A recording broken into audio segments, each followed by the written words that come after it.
Hi there, it's Simon from writtenlegaleNglish.com and welcome to this end of the week video on Friday. On Tuesday I asked you to have a look at two short legal English texts, very short legal English texts, to see if you could identify what the plain language errors are and then redraft those texts so they become much more powerful texts that communicate better with your reader. If you haven't had the chance to have a look at those texts, then these are they. So quickly pause the video now if you need to. Think about those texts, think about how you could redraft them into plainer, more communicative and therefore more successful English. Okay, assuming you've done that, and I hope you've at least tried, let's have a look at those plain English redrafts. Okay, so let's start off with the first one, which is this one. Payments of benefits will not be made by the company if the insured fails to provide notification of the loss.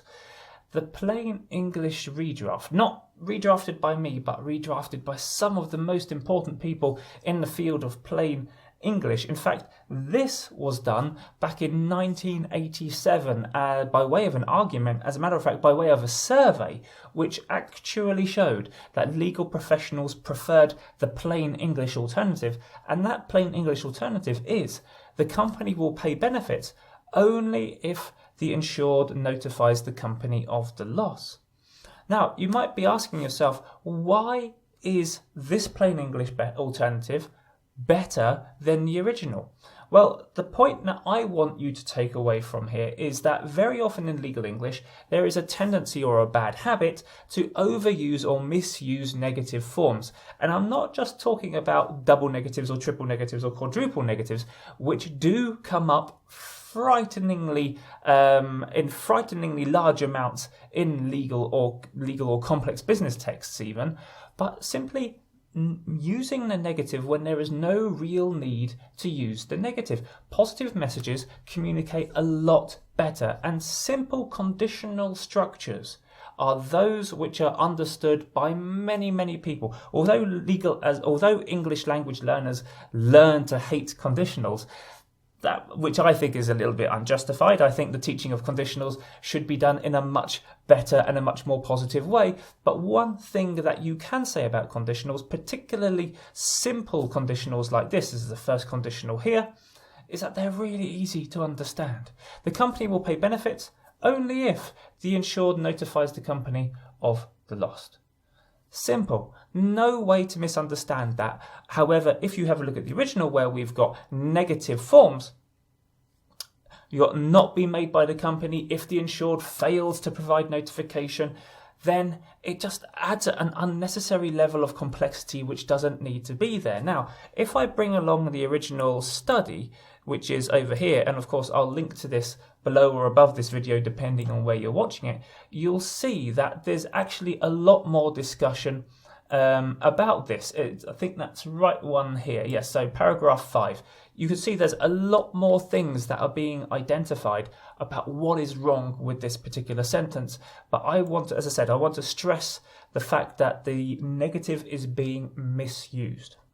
Okay, and now the second one, which is this horrible mishmash of different ideas, of course, could be redrafted in a better way. And this is something that strikes a chord or is very familiar to lots of different people, where you read a sentence which has got many clauses. Everything's jumbled up in a way that makes reading and understanding the text quite difficult, unnecessarily difficult. And this is a number of things that I've highlighted here. So, for example, well, let me go through the plain English improvement first, which is if attorneys want to comment on the proposed change in court procedures, they may send comments in writing to the clerk, and then you've got some details of the clerk, and then you've got the deadline before February the 21st, 1987. And that plain English redraft covers lots of ground. First of all, we've got the proximity or the closeness of the subject-verb-object. We've improved readability. Main message and emphasis go together. That is to say, get that main message at the beginning of the sentence, which is a place of emphasis in a sentence. Don't lose important information in the middle of a sentence. Try to get the main message at the beginning. And the fact that the original is in such a jumbled fashion means, or tells the reader straight away, that it lacks organisation, which reflects badly on the author. So that's something to think about if you're writing. If you want your audience to think that you can't logically organise your thoughts, or that you want the audience to think that you are not a good author, then the original is the perfect way to go about it. Whereas the second form, which is a lot simpler in terms of organisation, presents a lot better to the reader and therefore presents you in a much better way to the reader. And of course, in the article, there is a lot more discussion on this, goes into a lot more detail, and not just these two plain English examples, but there's actually many examples. I think there's about 6 in total.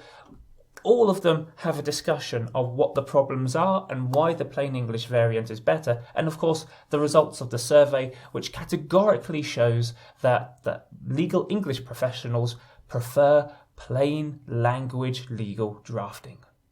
Okay, so just in case that link below the video doesn't work, this is the article Strike 3 for Legalese. So there's an article Strike 1 and Strike 2. This comes from the Michigan Bar Journal from March 2014. I said it was a study based in 1987 earlier on, I think, and there we go. It's actually from May 1990, so I've got my dates a little bit wrong there.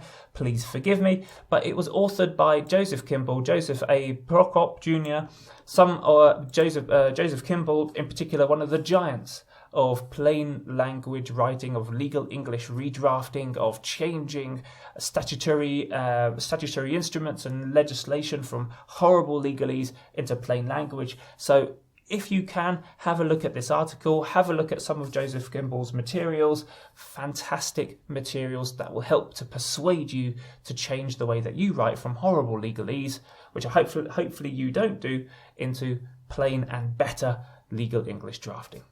Okay guys, thank you very much for watching this video. If you like this content, then please like and subscribe below. If you don't want to miss my content, then please subscribe on YouTube, like me on Facebook, connect to me on LinkedIn, or support me on Patreon, where you'll see my videos that I put out every single week. On Tuesday, I put out a video for you to think about some legal English texts to redraft. Wednesday, I put out a video from my short course to instantly improve your legal English, business English, general English writing skills. And on Friday, today, I go through the texts that I asked you to have a look at on Tuesday.